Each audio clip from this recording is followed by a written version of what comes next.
L'évangéliste Luc est le seul à rapporter cet épisode de la présentation de Jésus au temple. Il veut montrer ainsi combien Jésus assume l'héritage juif de son peuple. Jésus est issu du peuple juif. Marie, Joseph sont des juifs. Les premiers apôtres seront des juifs.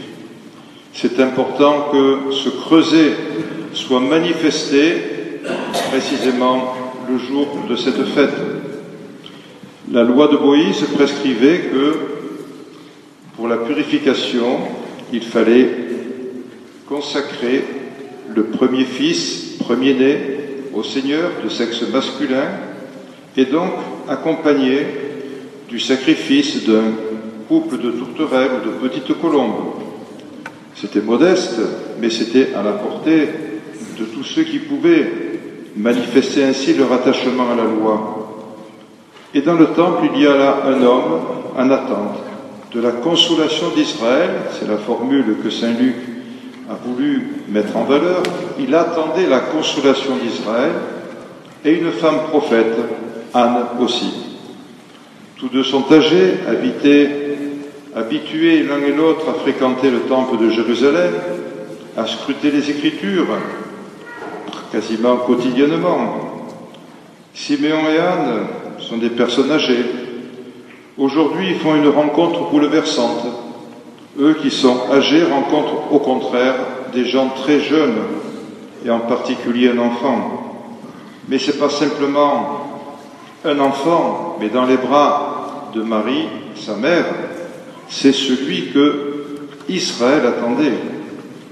Celui qui apporte le salut tant espéré, c'est un être de chair et de sang. Il leur est donné de voir celui qui apporte le salut à toutes les nations. C'est pour cela que dans sa prière, le vieillard Siméon pourra dire « Lumière des nations et gloire de ton peuple Israël ».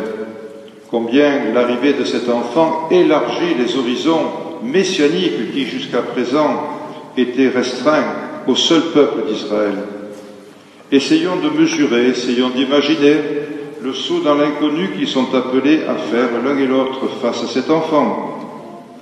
Le cadeau qui leur est fait, c'est un enfant, quelqu'un qui ne parle même pas. Il leur faut alors croire que c'est lui qu'ils attendaient, qu'il est celui qui va combler leur attente, qui va combler l'espérance de tous. Ils savent bien, par ailleurs, que, étant âgés, ils ne verront pas le bout du chemin, mais ils font confiance. Et c'est ce que nous sommes invités, nous aussi, à faire aujourd'hui, avec eux, comme eux. Nous sommes dans le domaine du don, de la gratuité, de la foi, dirions-nous aujourd'hui. Il s'agit d'une ère nouvelle, celle de la grâce qui va se déployer au fil du temps. Nous sommes invités à reconnaître dans la fragilité d'un petit enfant celui qui vient éclairer le chemin et offrir le salut à tous les hommes. Il est celui qui à la fois donne le salut, libère de toute servitude, celui qui va panser les blessures les plus profondes, celui qui va remettre aussi le mal à ceux qui n'en peuvent plus et qui plus tard porteront, l'Évangile nous le dira successivement, les noms de Lazare, le nom de la Samaritaine, ou tout au moins s'il n'y a pas son nom, il y a son origine, et cette aventure avec Jésus, Zachée, et bien d'autres encore au cours des siècles. Mais cette liste ne s'arrête pas là, et nous pouvons nommer tout particulièrement maintenant le nom de ceux et celles qui aussi n'en peuvent plus autour de nous, qui trébuchent sous le poids des épreuves, peut-être sous le poids des échecs, peut-être parce qu'ils sont mal dans leur peau aussi. Oui, nous pouvons les nommer parce que Jésus est venu pour tous, non seulement ceux de son temps, mais ceux de tous les temps. Dans l'avertissement donné à Marie par Siméon, il est bien dit que rien ne sera désormais facile. Saint enfant, c'est un signe de contradiction. Un glaive transpercera le cœur de Marie.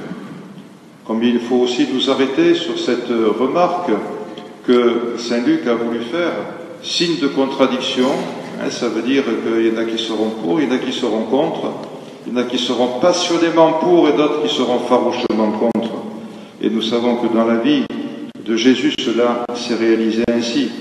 Et le glaive qui transpercera le cœur de Marie, ce sera certainement au pied de la croix qu'elle le sentira davantage.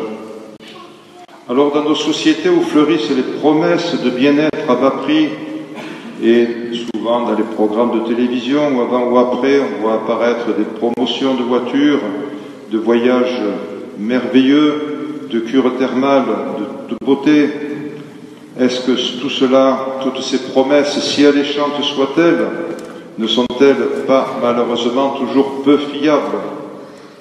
L'Évangile, lui, nous parle d'un enfant à reconnaître, j'allais dire d'un enfant à fréquenter assidûment, pour vivre à sa manière, dans le respect de chacun, dans le respect des plus petits, dans le respect de la nature qui nous environne et qui est notre mère porteuse aussi, des droits de chaque homme et de chaque femme à la liberté. Ce salut offert relève-t-il de l'utopie ou de la naïveté? Osons croire que l'enfant est le sauveur de tous les hommes, c'est lui qui apporte le salut au monde. C'est sans doute ce que nos yeux et nos cœurs trop fermés sur nous-mêmes nous empêchent de dire « Mes yeux ont vu le salut », alors que l'Esprit Saint nous éclaire et nous accompagne. Et avant de terminer cette homélie, j'aimerais bien que l'on mette en valeur cette belle prière de Siméon, que certaines peut-être aussi aiment réciter le soir, comme le font quantité de communautés chrétiennes, qu'on aime réciter le soir à la fin de sa journée, qu'on aime peut-être aussi réciter à un moment de sa vie quand on est vraiment un passage important. Alors, je vous le dis, on va le redire ensemble. Maintenant, ô Maître souverain, tu peux laisser t'en aller ton serviteur en paix selon ta parole. Maintenant, ô Maître souverain, tu peux laisser s'en aller en paix ton serviteur selon ta parole, car mes yeux ont vu ton salut, car mes yeux ont vu ton salut, que tu as préparé à la face des peuples, lumière pour les nations et gloire pour ton peuple Israël.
Pour la foi de l'Église, je crois en Dieu.